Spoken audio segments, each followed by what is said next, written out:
So 5 differences between the MC Stradale Maserati and the regular GT. Let's go.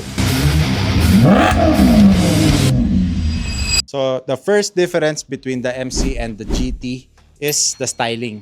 So unang-una, si MC, meron siya mga vented na hood, si GT wala. Tapos with regards sa braking and suspension, naka-carbon ceramic si MC Stradale, si regular GT hindi. Tapos yung mags natin upgraded na ng DPE na 22 inches. So si regular GT, mas mataas yung stance niya and ano siya, regular brakes lang. So poging-pogi, bagay rin sa kanya yung colorway na ginawa natin sa kanya. So yeah, na-restore natin yan mags para bumagay lang yung color ni Stradale na color blue. So yeah, pogi. With regards naman sa interior niya, ito naka 2-seater lang siya and wala siyang rear seat. So meron siyang factory roll cage. Rear seat delete na siya from factory. So ready siya for track and performance use talaga.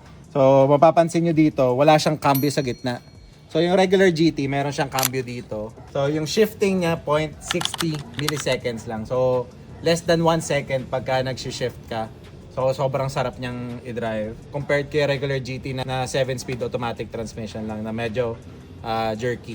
So ito mas masarap to yung feeling nito. Ito yung tinatawag nila na real supercar track performance ready.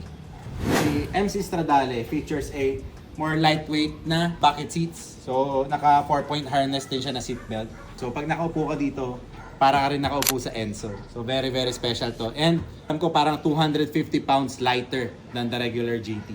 So itong MC Stradale natin, mako-compare ko siya sa Challenge Stradale naman ng Ferrari. So yung mga ginagawa nila na track version. So very rare na merong Maserati na ginawa siya for track version. So yung mga MC20, mga ganon. Ito yung parang modern approach doon. So yeah.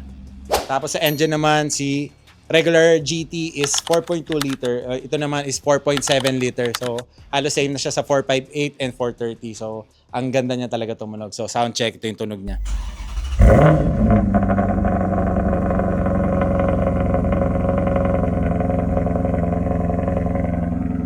So, pag pinindot natin tong race mode, lalabas doon.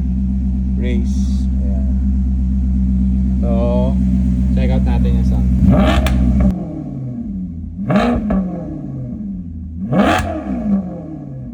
Sa loob naman, mapapansin nyo, full Alcantara siya lahat. So, lighter yan. Ito pala, medyo pinarestore natin kinif yung mga Alcantara parts niya. Pati yung mga sticky buttons, yung sakit ng Maserati and Ferrari, di ba? Bali, locally purchased pala to, no? Tapos, kasa-maintain pa siya and 7,000 lang yung mileage niya. So, very, very fresh and came from the first owner na kakilala natin.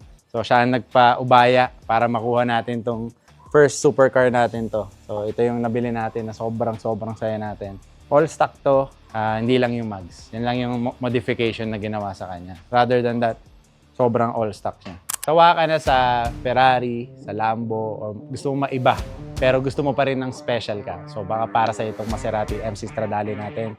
One of 497 pieces worldwide. Track Focus Supercar. Let's go!